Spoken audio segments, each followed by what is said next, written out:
honored guests, parents, staff, and graduates. On behalf of staff and students of Earl Head, I would like to extend congratulations and best wishes to you, the graduates of 2013, and to your families and friends. I'd like to also express my sincere thanks to Mark Caruana, Linda McMullen, and the Commencement Committee for doing such a wonderful job organizing this very special afternoon.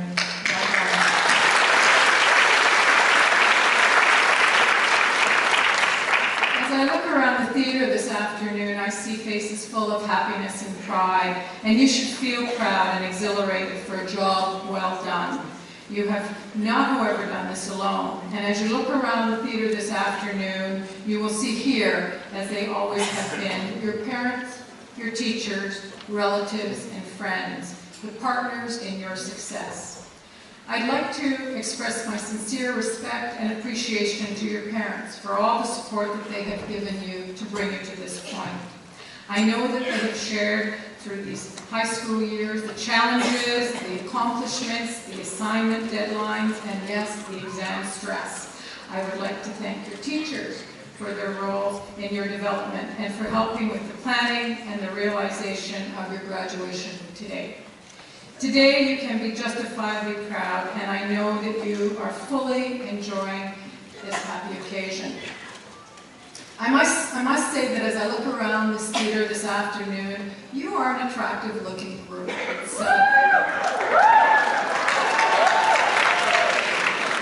gowns certainly suit all of you. It's a lovely sea of blue out there. This is, as has been noted earlier, one of the largest graduating classes that we have, with over 650 students graduating, so we're extremely proud of that. So how did you get here?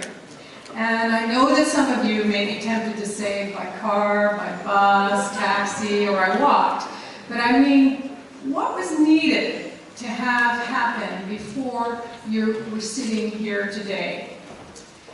Some of you over the last little while may have thought about how you were able to reach this stage in your learning career, and some of you may even have thought more deeply about what's needed to successfully reach this milestone in your educational career.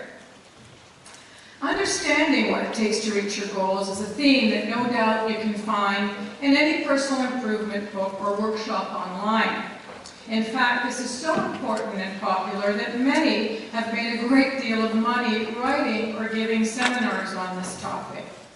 I won't bore you today with the 7 steps or ways to gain success, since I believe that everyone has their own personal way of achieving their goals, and that everyone has at least one motivational recipe or formula that they could share. They simply have to look at what works for them, and my experiences have demonstrated that it's not such a complicated formula as one might think. The best way I know to demonstrate that finding the formula for success is not complicated and that you simply have to find what works for you is to tell you a bit of a story about an Olympic rower named Silken Laumann. I once heard this rower speak at one of our administrators' conferences about 10 years ago. I was not particularly excited about hearing her talk because I had heard a number of athletes, business professionals, and educators speak before about how they gain success and reach their set goals, and I thought this was going to be the same motivational speech, perhaps in a different package. However, the fact that I'm mentioning it in my address to you, the graduates, must mean that this particular speech stood out for me even 10 years after I first heard it. You'll forgive me if I don't recall all of the presentation and all of the words that were used, but I do know that I was left with the message that is clear in my mind even today. It goes something like this. The rower's difficult training regime made it critical for her to find ways to manage and get through the physical and mental challenges that often lay ahead. So she developed a system that helped her not only train, but also helped her to know when she was ready to compete and when she was at the peak of her performance. It wasn't anything earth-shattering or high-tech, not anything that required a specific or complicated formula as one might expect. In fact, all that she needed was a cup and some grains of rice. Very simply, She would look at her training regime for the day, and no doubt it would be something that she would really have to prepare for, not only mentally but physically. We can imagine that the training was rigorous, demanding, and required a great deal of endurance, strength of mind and body, and so on.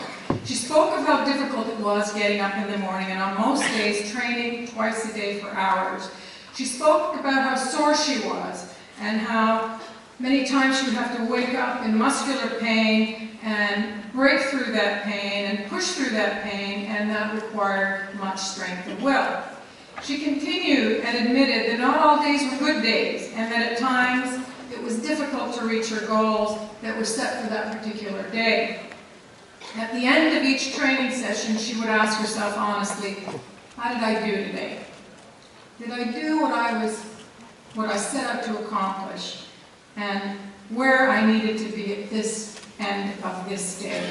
Have I given it all, or is there more to give? If she could honestly answer yes to all those questions, she would put a grain of rice into her cup.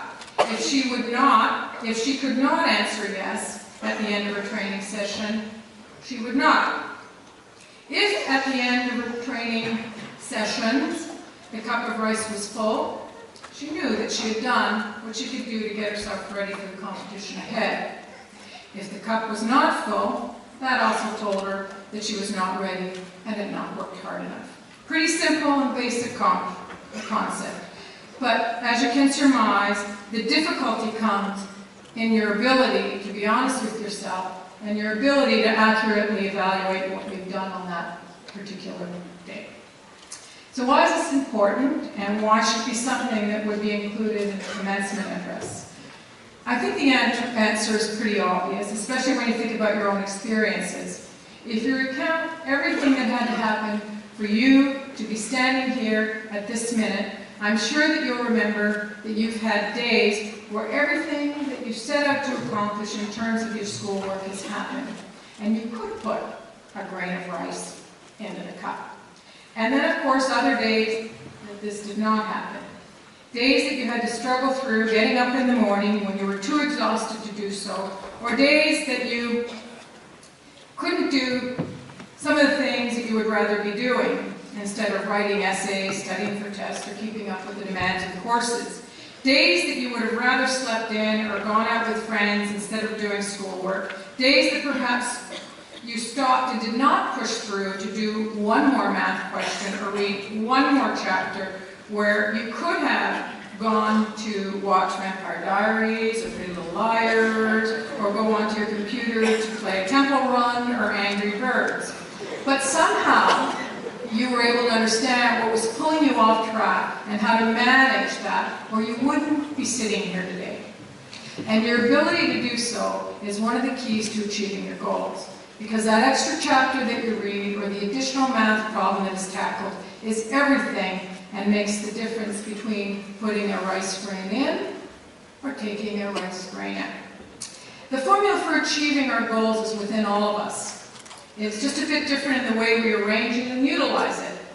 If used properly and to its full potential, it can support you in anything that you do. So your task is to find the formula that best works for you. So what can I leave you with today? Perhaps a few simple words that simply say that you've done the work necessary that has resulted in the completion of high school. And for most of you, you've reached your goals of acceptance to your first choice of post-secondary destinations. You have discovered the formula that's needed to succeed. Some of you may still have to fine-tune that formula so that it reaps the intended goals. In doing so, that I know that you will have the support of family and friends, so that cup of rice that you are filling is filled to the brim and can hold you in good stead for the challenges that await you. Graduates of the class of 2013, on behalf of the staff of Earl Haig, we wish you much happiness and future success. We encourage you to come back and visit, because once a Hager, always a Hager. Congratulations and all the best.